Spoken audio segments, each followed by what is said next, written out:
අයිබෝවන් හිතවතුනි දාපර දෙමව්පියනි වැඩිහිටියනි මේ වීඩියෝ එක මම කරන්න හිතුවේ මේ අපි ගොඩක්ම මේ කාරණාව ගොඩක් දුරට දන්නවත් ඇති සමහර විට නොදන්නවත් ඇති කොහොම වුණත් මේක නොදන්නා අයට දැනගන්නත් දන්නා අයට තව වැඩි දුර විස්තර දැනගන්නත් මේ වොයිස් එක කරන්න කියලා හිතුණා.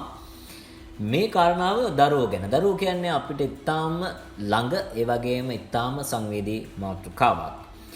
අපි දරුවන්ට තරවටු කරනවානේ, දරුවන්ට බනිනවා, පුංචි දඬුවම් දෙනවා. මේ දේවල් අපි කරනකොට ඒ දේවල් කරන වෙලාව ගැන ඔබ දැනුවත්ව කරන්න. ඒ කියන්නේ දරුවන්ට දඬුවම් කරන්න වෙලාවක් තියෙනවා, දරුවන්ට බනින්න ඕනි විදිහක් තියෙනවා, වෙලාවක් තියෙනවා.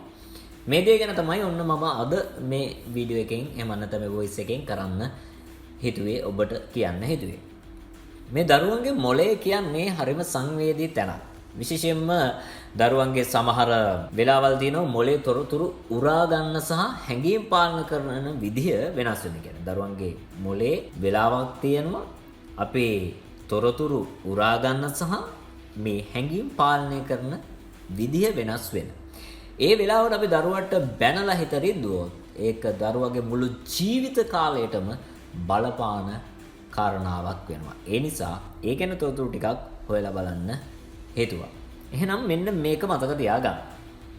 මනෝවිද්‍යාත්මක පරීක්ෂණ මගින් තහවුරු කරගෙන තියෙනවා දරුවට බනින හෝ හිත රිද්දන්න හොඳ නැති අවදානම් වෙලාවල් 7ක්. ඒකෙන් පළවෙනි එක තමයි රෑ නිින්දට යන මොහොතේ. ඒ කියන්නේ දරුවා රෑ නිදාගද්දි තමයි මොළය මේ දවසේ උන හැම දෙයක්ම සේව් කරගන්න.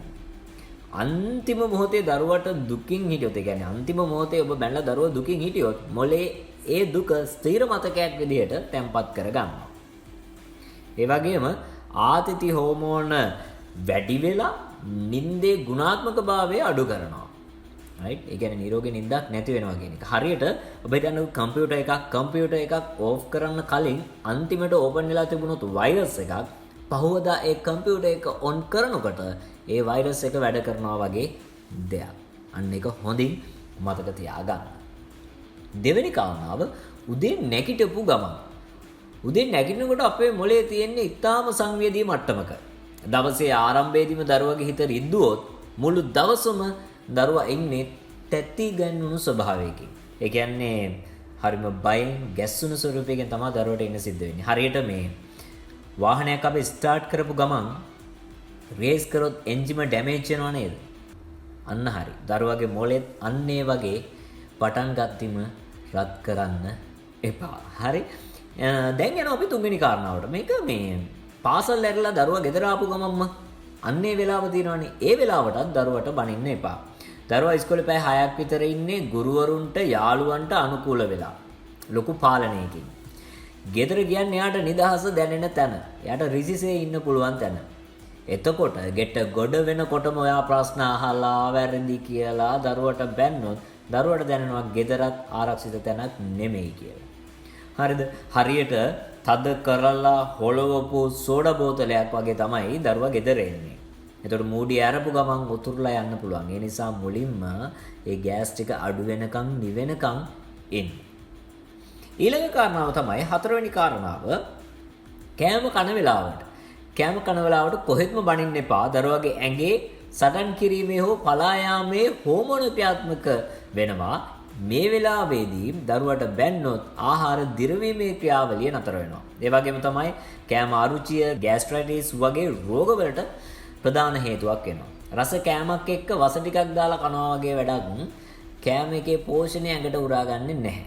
ඒ නිසා ඒ වෙලාවට බනින්න එපා. ඒ කියන්නේ කෑම කන වෙලාවට. පස්වෙනි කාරණාව තමයි දරුවා හොඳටම අඬන වෙලාවට. දරුවෙක් හොඳටම අඬනකොට එයාගේ මොළයේ තර්ක කරන කොටස ඕෆ් වෙලා තියෙනවා. ඒ වෙලාවට එයාට ඔයා කියන දේ තේරුම් ගන්න බැහැ. ඒ වෙලාවට බනින එකෙන් වෙන්නේ දරුවා තව තවත් බය වෙන එක විතරයි. ඒ නිසා හොඳට මතක තියාගන්න දරුවා හොඳට අඬන වෙලාවට බයිනවා කියන්නේ වතුරේ ගිලිලා හුස්ම ගන්න දඟලන කෙනෙක්ට හරියට පීනන්න උගන්වනවා වගේ වැඩක්. ඒ නිසා මුලින්ම එයාව සනසන්න. ඊට පස්සේ වැරද්ද කියලා දෙන්න.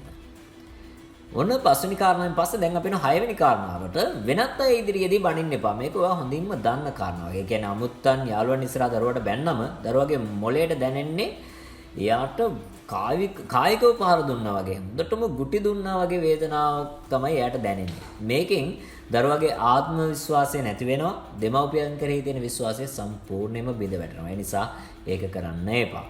ඊළඟට හත්වෙනි කාරණාව දරුවා විභාගයකට යනකොට තරගයකට යනකොට වගේ වෙලාවට එයාට බනින්න එපා. ඒ කියන්නේ විභාගයට යන්න කලින් ෆේල් වෙලා නම් ගෙදර එන්න එපා. වැරදියට උත්තර ලියන්න නම් ගෙදර එන්න එපා වගේ දේවල් කියන්න එපා. එතකොට දරුවගේ මොලේ බය වෙනවා. ඒ වෙලාවේදී වෙන්නේ එයාගේ දැන් මතකය හපව ගන්න තියෙන පාරවල් තියෙනනේ ඒ ඔක්කොම අවහිර වෙනවා. පාඩම් කරපු දේවල් මතක නැතුව යනවා.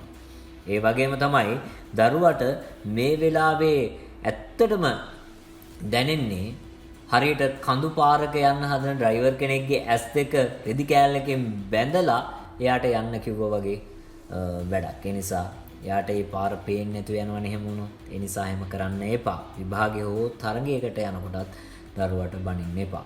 ඉතින් දරුවෙක්ගේ වැරද්දක් හදන්න ඕනේ නම් හොඳම වෙලාව තමයි දරුවා සහ ඔබ දෙදෙනාම සංසුන් වෙන්න වෙලාවට. එතකොට තමයි ඒ දරුවගේ මොළයට ඒ බැනීම සහ වැරැද්ද පිළිබඳව අවබෝධයක් යන්නේ. ඒ නිසා මේ ගැන හොඳටම මතක තියාගන්න. ස්තුතියි.